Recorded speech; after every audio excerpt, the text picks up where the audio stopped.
이번 중국전은 많은 팬들로 하여금 노심초사할 수밖에 없게 만드는 경기였습니다. 현재 유럽 주요 클럽에서 뛰고 있는 해외파 선수들은 소속팀에서 핵심 주전으로 활약 중이고, 특히 이중 이강인과 김민재, 손흥민 같은 선수들은 치열한 우승 경쟁을 펼치고 있는 상황이라 한국 팬들뿐만이 아니라 해외의 현지 팬들마저 대한민국 대표팀의 경기를 예의주시할 수밖에 없었습니다. 자신들의 핵심 선수들이 부상을 당해버리기라도 한다면 그야말로 클럽의 비상경보등이 켜지기 때문이죠. 특히 이 중에서도 김민재 선수는 이번 시즌 미넨에서 거의 모든 경기를 선발 풀타임 출전하다시피 해왔고, 미넨은 유럽에서 가장 높게 라인을 끌어올리는 팀이기 때문에 매 경기 뒷공간을 커버해야 하는 김민재는 수비수임에도 불구하고 체력적 부담이 엄청날 수밖에 없었는데요. 김민재 선수 스스로도 인터뷰를 통해 최근 연이은 경기 출전이 너무나 힘들다고 답했을 정도로 몸의 피로가 축적되어 있는 상황이고, 이번 시즌 팀에서 가장 많은 스프린트 횟수를 가져가고 있는 김민재의 몸 상태를 현지 미넨 팬들은 우려스러운 시선으로 쳐다볼 수밖에 없었습니다. 손흥민 또한 저번 시즌 콘테에게 무자비한 혹사를 당하며 여러 악재가 겹쳐 부상이 한꺼번에 찾아왔었고, 안아골절 부상으로 인해 마스크를 쓰고 뛴 것도 모자라 탈장 부상까지 안아가며 1년 내내 경기를 뛰어왔다는 사실이 밝혀져 팬들에게 큰 충격을 줬었는데요. 다행히도 이번 시즌 토트넘의 새 감독으로 부임한 포스테코글루는 콘테와 같은 전철을 밟지 않았으며, 이번 시즌 80분이 넘어가기 전 손흥민을 벤치로 불러들이며 체력 관리에 신경 써주는 모습을 보였습니다.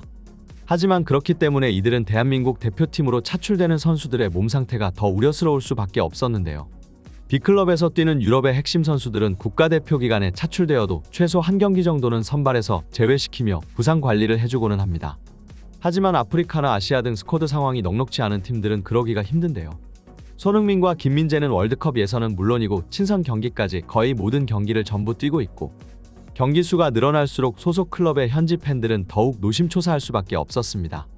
게다가 저번 싱가포르전에서 손흥민이 상대 선수에게 거친 태클을 당해 경기장에 쓰러진 상황은 토트넘 팬들을 기절시킬 뻔했는데요. 하지만 오히려 싱가포르전은 약과로 보일 정도로 더욱 우려스러운 상대팀이 등장하게 되었습니다. 그것이 이번 월드컵 예선전에서 두 번째로 맞붙게 될 중국인데요.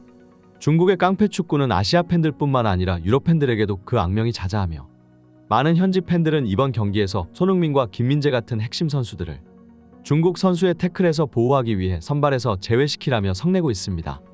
하지만 이것이 친선전도 아닌 어디까지나 월드컵 예선전이기 때문에 한국 대표팀의 에이스 선수들을 제외시키란 쉬운 일이 아닌데요.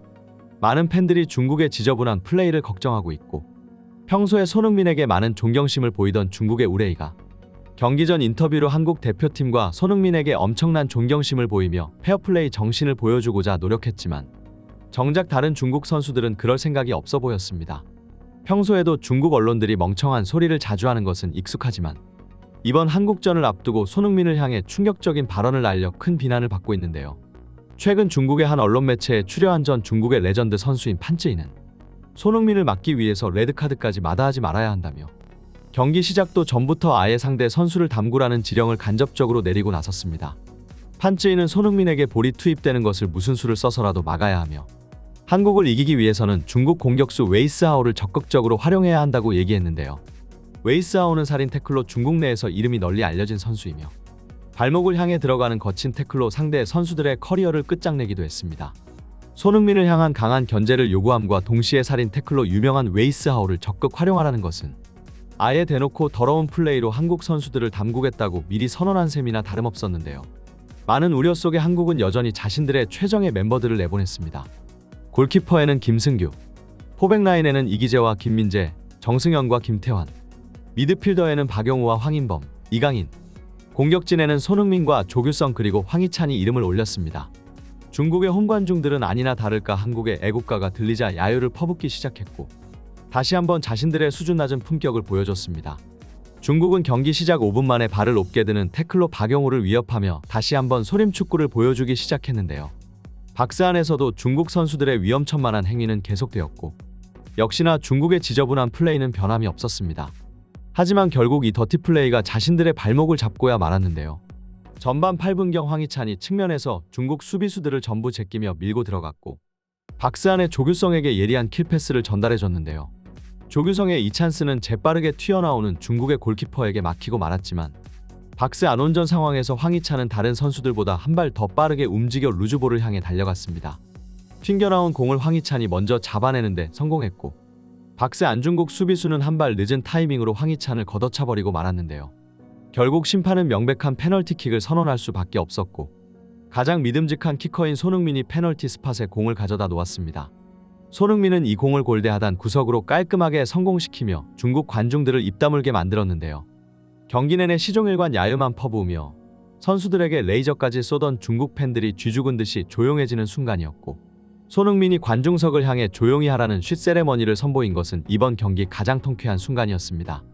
이른 시간에 선제골은 한국 대표팀 입장에서 가장 바라던 일이었는데요. 선제골을 넣어야 한다는 집착에 사로잡혀 괜히 경기력이 흐트러질 일도 없고 남은 시간 동안 공을 점유하면서 자신들의 의도대로 경기를 풀어나갈 수 있게 되었습니다. 무엇보다 가장 중요한 건 더 이상 위험한 경합으로 중국 선수들의 거친 태클을 직면하지 않아도 된다는 점인데요.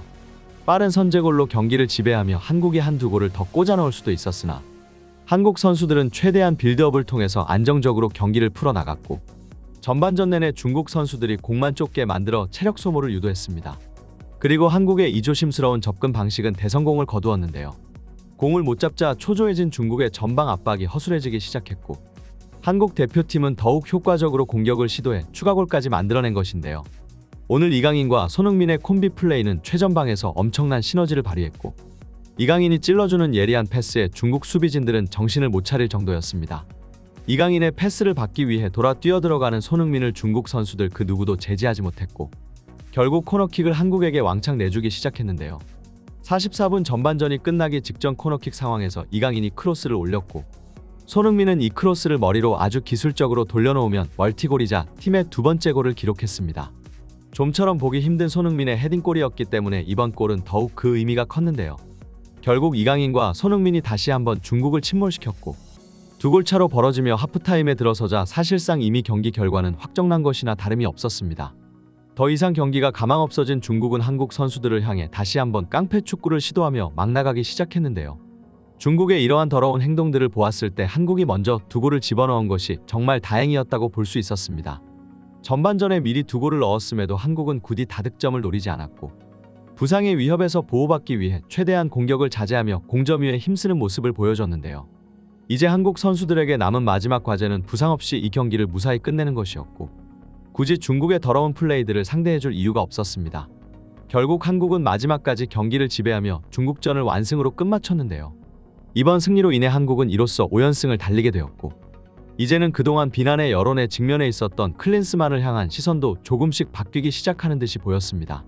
특히 오늘 중국전의 승리는 공격력도 공격력이지만 아주 여유롭고 편안한 경기력으로 끝까지 완벽한 흐름을 유지했다는 것에서 팬들은 큰 호응을 보내고 있는데요. 오늘 중국 선수들의 거친 플레이에도 다행히 부상당한 한국 선수들은 나오지 않았고 이 경기를 지켜보던 현지 유럽 팬들은 한숨 돌리게 되었습니다. 이제 한국의 해외 파리거들은 다시 소속팀으로 돌아가 팀을 이끌며 우승 트로피를 노릴 텐데요. 손흥민과 이강인 그리고 김민재 선수가 이번 시즌 클럽에서 위대한 업적을 달성하기를 기원합니다. 오늘 영상은 여기까지입니다. 지금까지 풋볼 랭킹이었습니다. 좋아요와 구독 한 번씩 눌러주시면 더 멋진 영상으로 보답하겠습니다. 감사합니다.